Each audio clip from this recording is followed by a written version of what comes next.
আসসালামু আলাইকুম। আপনারা যেখান থেকে আমাদের আজকের এই ভিডিওটি দেখছেন, সবাইকে ট্রাস্ট আইএলস এন্ড কনসালটেন্সির পক্ষ থেকে অভিনন্দন। আজকে আমরা ইউরোপের একটি দেশ নিয়ে কথা বলছি, সেটি হচ্ছে স্লোভেনিয়া। এটা সেনজিনেরই একটা অন্তর্ভুক্ত দেশ। বাট সাধারণত ভিজিট বিষয়ে আমরা যে দেশগুলোতে যাওয়ার ব্যাপারে প্রচুর আগ্রহী, সেটা হচ্ছে ফ্রান্স, জার্মানি, ইটালি, পর্তুগাল। এই চারটি দেশ প্রথম দিকে। শেষে সেকেন্ড পজিশনে আছে সুইডেন, ডেনমার্ক। তারপরের কিছু দেশ আছে যেগুলো হচ্ছে সেনজিনের, বাট এগুলোর ব্যাপারে খুব একটা আগ্রহ। স্লোভেনিয়া হচ্ছে এমন একটি দেশ, সেটি ইউরোপের, বাট খুব বেশি যে ওই দেশে ভিজিট করছে বা বাংলাদেশ থেকে খুব মানুষ এটা ভিজিট করতে যাচ্ছে এমন। তবে এই জায়গায় আপনি ভিজিট ভিসায় অ্যাপ্লাই করে দেখতে পারেন। তার কারণ হচ্ছে আগে স্লোভেনিয়ার এমবেসি আপনার ইন্ডিয়াতে যেতে হবে, যেহেতু এখন সুইডেন এমবেসিতে আপনি স্লোভেনিয়ার ফাইল দিতে পারছেন, সো আপনি বাংলাদেশে কিন্তু জমা দিতে পারছেন। সেই ক্ষেত্রে যেহেতু তুলনামূলকভাবে এটা হচ্ছে কম অ্যাট্রাকটিভ, কম মানুষ যেতে চায়, তাই আপনার যদি ফাইল মোটামুটি স্ট্যান্ডার্ড হয়, আপনি অ্যাপ্লাই করে দেখতে পারেন। আপনারা যারা নিজে নিজে অ্যাপ্লাই করবেন তাদের জন্য আমরা পরামর্শ দিতে চাচ্ছি আসলে কি কি ডকুমেন্টস লাগবে আপনি যদি স্লোভেনিয়া অ্যাপ্লাই করতে চান। অ্যাজ ইউজুয়াল পাসপোর্ট লাগবেই, যেটার মেয়াদ অ্যাটলিস্ট 6 মাস থাকলে ভালো, বাট আমরা বলে রাখি যে 1 বছর হলে ভালো। পাসপোর্ট সাইজ ছবি, সেটা 2 কপি লাগবে। এবং আমরা যখন ইউরোপের অন্তর্ভুক্ত যে সেনজিনের যে ফর্মটা আছে, সেই ফর্মটা ফিল আপ করবো। ফিল আপ করার পর তার উপরে আঠা দিয়া এই ছবিটা আমরা আটকে দেওয়ার চেষ্টা করি। বেশিরভাগই হচ্ছে যারা বিজনেসম্যান, তারাই আসলে ভিসার কাজ করে দেন। সো ম্যাক্সিমাম ক্ষেত্রে আমরা বিজনেসম্যানের ডকুমেন্ট নিয়ে কথা বলি। তবে জব হোল্ডার কেউ যদি অ্যাপ্লাই করতে চান, তার জন্য বাড়তি হচ্ছে জবের এনওসি লাগবে। আর যে জায়গায় আপনি জব করছেন তার পজিশন অনুযায়ী আপনার একটা ওই জব সার্টিফিকেট বা জবের যেটা প্রত্যয়নপত্র বলি, সেটাই লাগবে। বিজনেসম্যান হলে আপনার ট্রেড লাইসেন্স লাগবে। তবে ট্রেড লাইসেন্সের বেলায় আপনারা একটু সাবধান হওয়া ভালো। ম্যাক্সিমাম দেখা গেছে ইউনিয়নের 300 টাকার ফিতে যে ট্রেড লাইসেন্স, এগুলো দিয়ে আপনি করে নিচ্ছেন, ছোটো কোনো সাইজ টাইজ হবে। আমি বলবো এই কারণে দেখা যায় অনেক সময় যে ফার্মগুলো কাজ করে, তারা অনেক যত্ন সহকারে কাজ করে, এবং তারা আসলে মূলত আপনারা এই যে ইউরোপে যাচ্ছেন, এটা কোনো না কোনো ফার্মই আসলে আপনাকে ইন্সপায়ার করছে, তার ভিডিও দ্বারা, অডিও দ্বারা, বা সে নিউজ পেপারে দেওয়ার ফলে। তো সেই ক্ষেত্রে আমরা অনেকে দেখেছি যে এগুলো আপনি নিজে নিজে করেন, তারপরে আপনি এগুলাতে কিন্তু টাকা 1.5 থেকে 2 লাখ খরচ করে ফেলেন। আর তারপরে আপনি খুঁজতে দেখেন যে 5-10 হাজার টাকা দিয়ে আপনি পুরো ফাইল আপলোড করে বা সিস্টেম করে নেন। এটা একটু ডিফিকাল্ট, কারণ আপনি যে জায়গায় 100 টাকা করার কথা, সেটা আপনি করলেন 10,000 টাকা। আর যেটা দিয়ে একজন যাদের পরামর্শে আপনি ফাইলটা সাবমিট করতেছেন বা এই দেশটা জানলেন, তাদেরকে এসে আপনি 2,000-5,000 এরকম দর কষাকষি করছেন। ফলে আপনার অনেক ট্রাভেল হিস্ট্রি বা ব্যাংক স্টেটমেন্ট বা আদার্স, তাহলে আপনি খেয়াল করেন ট্রাভেল হিস্ট্রি যদি 2-3 দেশে আপনি করেন, এটাও তো করেছেন ইউরোপে যাওয়ার জন্য, তো এখানে তো 4-5 লাখ টাকা আপনি অলরেডি খরচ করেছেন। এত খরচ করার পর একজন হোয়াইট পাসপোর্ট বা ফ্রেশ পাসপোর্ট, সে দেখা গেল এটা বড় অ্যামাউন্ট দিয়ে ফার্মের সাথে কাজ করে সে ভিসা নিয়ে গেল, আর আপনি অনেক টাকা খরচ করলেন, 8-10 লাখ টাকা এমনিতেই খরচ করলেন বিভিন্ন দেশ ভিজিট করে, ব্যাংক সিস্টেম করে। পরে আপনি চাচ্ছেন যে 10,000-5,000 টাকা দিয়ে যে কাউকে দিয়ে আপলোড করাচ্ছেন, ওই আপনার দুয়ে ছাড় হয়ে যাচ্ছে। ও কিন্তু 15 লাখ টাকা দিয়ে সেরা ফার্ম দিয়ে আপনার কাজ করাচ্ছে, আর আপনি 8-10 লাখ খরচ করে 2-4 হাজার দিয়ে আপলোড করাচ্ছেন, বিদায় আপনার ওইখানে মাইনাস হয়ে যাচ্ছে। ওইদিকে আবার আপনার ভিজিট আছে, ওইটা প্লাস। আর ওর যেহেতু ভিজিট হয়তো কম বা 1-2টা আছে, কিন্তু সেটা বড় অ্যামাউন্ট দিয়ে কোনো একটা ফার্মের সাথে কাজ করতেছে, তাদেরকে সময় দিচ্ছে, তাদেরকে বলছে যে আমাকে সেরা সিস্টেম করে দেন, এই ক্ষেত্রে আপনারা যেভাবে বলবেন আমি আপনাদেরটা ফলো করব। বলে দেখা গেছে এট দ্য এন্ডে কিন্তু বিষয় আছে। কানাডার ক্ষেত্রে আপনারা দেখবেন যারাই কিন্তু না কুচা, একটু প্রভাব প্রতিপত্তি আছে, এদের খুব রেয়ার ভিসা হয়েছে। হাতে গোনা যদি আপনি 100 ভিসা ধরেন, 10টা 20 টাকা। ওরা প্রথমে বিশ্বাসই করতে পারে না যে কানাডা ভিসা করে। তারপরে নিজে কাগজ রেডি করতে করতে ওইদিকে যে ডাক্তার আসার পূর্বে রুগী মারা যাওয়া, এই পুরো মানে প্যাকেজটাই ওনারা নিতে পারছে না। তবে যেহেতু ওনারা পটেনশিয়াল অনেক জায়গায় কি আছে, ভিজিট আছে, আমি বলবো আপনারা এত টাকা খরচ করেছেন কিসের জন্য? আপনাদের একটা প্ল্যান থাকে যে আমি এত লাখ টাকা খরচ করে ইউরোপে যাবো। যে আমি থেকে অনেক সময় আমি অনেকে বলি, যেহেতু আমি লোকাল, বলি যে আপনাকে কত লাখ দিলে আপনি লন্ডন যাবেন? আমি বলে 20 লাখে আমি যাবো। এবং আপনারা জানেন যে যারা এই যে কেয়ার বিষয়ে গেছে 40-45 লাখ টাকা দিয়েও চলে যাচ্ছে। তার মানে কি, সে যেতে যাচ্ছে এবং এই পরিমাণ অ্যামাউন্ট সে খরচ করতে যাচ্ছে।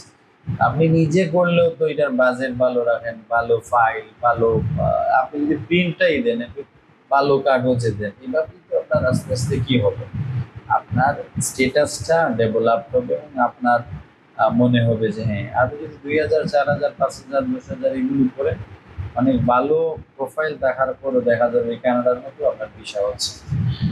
এবার আসি আমরা ডকুমেন্টের ক্ষেত্রে, বললাম ট্রেড লাইসেন্স। ট্রেড লাইসেন্সে ভালো ট্রেড লাইসেন্সগুলো, সেক্ষেত্রে যদি আপনি ডিভিশনের ট্রেড লাইসেন্সগুলো দেন, আপনি নিজের এরকম ব্যবসা থাকে, তাহলে এটা কিন্তু অনেক সিটি কর্পোরেশনের ভিতরে অনেক আপডেটেড, সেটা করলেন। তারপরে টিন টিন ট্যাক্সের ব্যাপারে এখানে কিছু বিষয় আছে, এটা আপনারা একটু নিজে বুঝিয়ে নেবেন। এটা যদি একবার টিন খুলেন, তাহলে আপনার কিন্তু যদি ওইভাবে ব্যবসা না থাকে যাওয়ার জন্য করেন, তাহলে কিন্তু এটা বন্ধ করা কঠিন, অনেক সময় লাগে। যেহেতু আমার ওয়াইফ ইনকাম ট্যাক্স লয়ে আসতো, আমি মোটামুটি এই কাজগুলো দেখা শুরু করছে বা আমি দেখছি, তো এটা অনেকেই পরবর্তীতে সমস্যা করছে। তো এটা একটু সাবধান হয়ে আপনি কাজ করবেন। দেন হচ্ছে ট্যাক্স সার্টিফিকেট, এটার ক্ষেত্রেও কিছু টুকটাক ঝামেলা আছে। অনেক সময় দেখা যাচ্ছে আপনার অ্যাকনোলেজমেন্ট স্লিপ করিয়ে দিচ্ছে, নিচে টাকা মেনশন করা আছে, আপনার 50 লাখ টাকা ব্যাংক হচ্ছে স্টেটমেন্ট জেনুইন, কিন্তু এখানে লেখা আছে আপনি ট্যাক্স দেন ইয়ারলি 3.5 লাখে মাত্র 3,000, 3,500। তো এগুলো কিন্তু ব্যালেন্স হচ্ছে না, তখন আপনাকে বলবো যে আপনার ফান্ড ইনসাফিসিয়েন্ট। এগুলো কিন্তু যখন আপনি ফার্মকে শুধু গিয়ে বলবেন আমার ফাইলটা আপলোড করে দেন, তার বাবা এগুলো দেখার কাজ নেই। সে যেটা যে কাগজ দেবেন, যেভাবে দেবেন, ভুল দেন শুদ্ধ দেন, এইটাই আপনাকে আপলোড করে দেবে। কারণ আপনি তো এখানে টাকা দিতে রাজি না। আর 5,000, 10,000, 50,000 দিয়ে যখন এই কাজ করবেন, তখন তো সে ওই তার অফিসের অ্যাসিস্ট্যান্ট দিয়ে কাজ করা, ওই ফাইলটা তো সে নিজে করার প্রয়োজন অনুভব করে না। সে একজন একটা অফিস মোটামুটি লাখ দেড়েক টাকা দিয়ে অফিস চালাতে হয়, সেখানে 10-20 হাজার টাকার বিষয়টা, হ্যাঁ, আপনি লন্ডন চলে যেতে যাচ্ছেন, কানাডায় চলে যেতে চান, যে কাজ করে সে বুঝে না সে লন্ডন যাওয়ার প্রয়োজন, আপনি ওইখানে গিয়ে রুজি করবেন। সে তো বুঝতেছে যে দেশে টাকা পাওয়া যাবে। তো সেই জায়গা থেকে সে এই বিষয়টার ব্যাপারে একটু, আমি এটা কেউ বলবে না রিস্কি, কারণ ওনারা কমেন্টসে গিয়ে হয়তো দেখা যাবে অনেক কিছু বলে ফেলবেন, সেই জন্য কেউ এটা বলতে চাইবেন। আর আমার যেহেতু আপনাদের, আমি লোকাল সিলেটের লোকাল হয়ে, আপনারা জানেন যে আমার ইয়ে হচ্ছে টানা হচ্ছে বিয়ানীবাজার, তো সবাই যেতে যাচ্ছে, বিভিন্নভাবে যাচ্ছে, একদম বৃদ্ধ মহিলা বিয়ে করেও চলে যাচ্ছে, আমি আমার আশেপাশেই দেখেছি। তো সেই ক্ষেত্রে আপনি এটাকে গুরুত্ব না দিয়ে যদি এমনি এমনি কাজ করেন, তাহলে তো ঝামেলা হবে। আচ্ছা, এবার কাজের কথায় আসি, আপনি ট্যাক্স সার্টিফিকেট এগুলো একটু যত্ন সহকারে করবেন। জমি সংক্রান্ত কিছু বিষয় আছে, যেমন দেখা গেলো হাওরের জমি, যেগুলোর দাম হচ্ছে মাত্র 15-20 হাজার টাকা বিঘা, বা কি আর যেটা বলেন, এখানে একটা ভালো জায়গা যেগুলো আছে, এখানেও কিছু জমি সংক্রান্ত, এখানেও আপনার এক্সপার্টের পরামর্শ নেবেন। কারণ আপনার জমি ওই যেটা 2,000-3,000 টাকার জমি, ওই আগের কিনা এগুলা আর আপডেটেড জমিগুলোর মধ্যে একটু পার্থক্য আছে। এটা নিয়েও আপনাকে স্কিল দেখাতে হবে যে আপনার আসলে আপনি অনেকের চেয়ে ডিফারেন্ট। সেগুলো আবার নোটারি করা, ট্রান্সলেট করা, ভালো যারা ট্রান্সলেট জানে তাদেরকে দিয়ে করানো, বুঝতে পারছেন কিনা? অনেক সময় দেখা গেছে আপনারা তাদের দিয়ে নোটারি করা, ওদের এত স্কিল থাকে না, বুঝতে পারছেন কিনা? করে দেখা গেছে তারা এটা ওই গুগল ট্রান্সলেট দিয়ে অনুবাদ করে। হ্যাঁ, বেশিরভাগ আপনারা এই ক্ষেত্রে এটা বলা যাবে না, এটা আপনার ওপেন সিক্রেট, যাদেরকে দিয়ে করান ওরা হচ্ছে অন্য একটা সেক্টরে এক্সপার্ট, ওরা কিন্তু এগুলাতে খুব এক্সপার্ট। আর নোটারি যাদের প্রয়োজন, সে নোটারি করতে পারে ওনার কাছ থেকে। এটা আপনি ইংলিশটা লেখা আপনি নিজে ভালো একজন স্কিল জানেন, তার ইংলিশের মধ্যে এটা কি আছে, এক্সট্রা অর্ডিনারি আছে, ভালো ব্যাকগ্রাউন্ড আছে, অনেকের আছে শুধুমাত্র এটা এসওপি বা এরকম একটা লিখার ফলেই বিষয় হয়ে যায়, ম্যাজিক্যাল পাওয়ার আছে, এটা আপনাকে খেয়াল করতে হবে। তো আপনি যেখানে 7,000, 10,000, 12,000 ওই কি বিবাহ যে ইয়েটা ম্যারেজ সার্টিফিকেট, এটা নিয়ে আসার জন্য 10,000 টাকা খরচ করেন, সেখানে আপনি এই জায়গাগুলো সাবধান। অথচ ম্যারেজ সার্টিফিকেট আপনি যদি একান্ত সিঙ্গেল যান, না দেন অসুবিধা নেই, কারণ আপনি যে বিয়ে করিয়ে যেতে হবে এটা তো এমন না, শর্ত না। এগুলো আপনি একটু খেয়াল করবেন। আমরা দেখলাম যে ওই যে একটা ডায়লগ আছে সিলেটি ভাষাতে, ওই কাঁড়ালে দিয়ে পানি গেলে দেখে না, কাঁকড়ার গাছগুলা লইয়া খুব চিন্তা করে, মানে ছোট ছোট যে কাঁকড়া একটা প্রাণী আছে, তখন গর্তগুলোতে অল্প অল্প পানি যায়, ওইগুলা নিয়ে সে খুব দুশ্চিন্তা, এগুলো বন্ধ করে। অলরাইট, সো তারপরে হচ্ছে আপনার অ্যাসেট ভ্যালুয়েশন বা এই যে সম্পত্তির এটা ভ্যালুয়েশন, এটা ভালো একজন এক্সপার্ট যারা কাজ করে বা খুব এক্সপার্ট যারা, অনেক সময় হয় কি আপনি সকল একজনকে দিয়ে করালেন 1 থেকে 2 পেজের, ওইটা উনি 2000 নিলেন। আমার কাছে মনে হয়েছে যারা সিএ ফার্ম থেকে খুব ভালো ভালো করেন, ওদের ওইটা যদি আপনি ওইখান থেকে আইডিয়া নিয়ে ওইটাকে যদি আপনি একটু টেমপ্লেট হিসাবে ইউজ করেন, তাতেও আমার মনে হয়েছে এই 500, 1000 বা 1 পেজের এগুলোর থেকে অনেক ভালো। এগুলো নিয়ে আপনি একটু কাজ করবেন, এগুলো কিন্তু বলা মুশকিল, যেহেতু ডকুমেন্টেড হয়ে যাবে।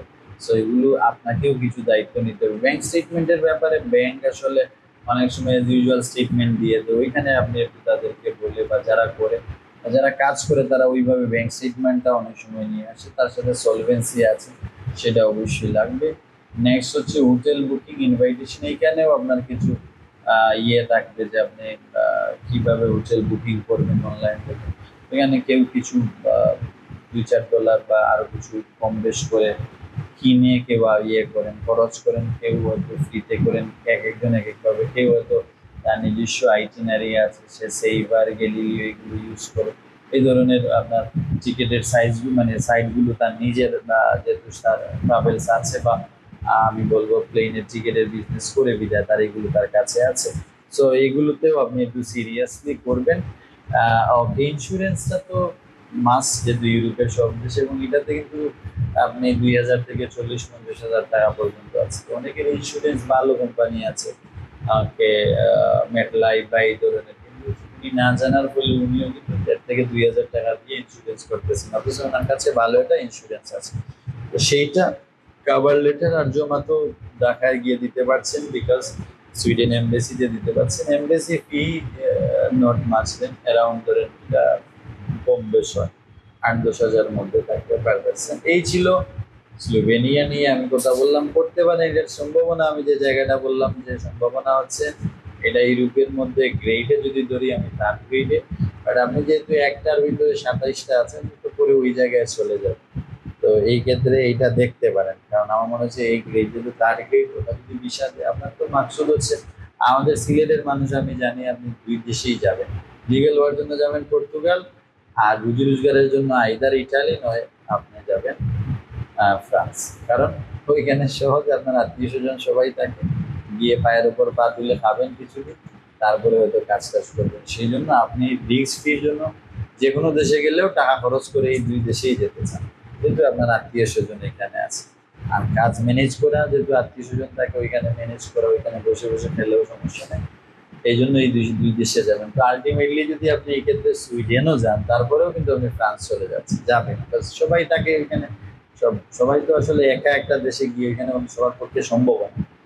এটা আগের থেকে, বিশেষ করে যারাই যাচ্ছেন, আমরা তো ধরেন দীর্ঘ সময় মেসলাই পড়াশোনার জন্য শহরে আসা, থাকা, মানুষের সাথে চলাফেরা করা, অনেকে ওইভাবে গ্রাম থেকে কোনোদিন হয়তো নিজের খাবারটাও রেডি করে নেয়। তো হুট করে ইউরোপের একটা দেশে, যে দেশে পরিচিত মানুষ নাই, গেলে কান্নাকাটি করবেন। সেই জন্য আপনি রিক্স ফ্রি যে কোনো দেশে গেলে, ইভেন ইংল্যান্ড থেকেও আমি অনেকে ফ্রান্স যেতে দেখেছি, যে ওর ভাই ব্রাদার ফ্রান্সে আছে, তো সে ফ্রান্সেই চলে গেছে, আরও এক্সট্রা কি বলবো 8-10 লাখ টাকা খরচ করে।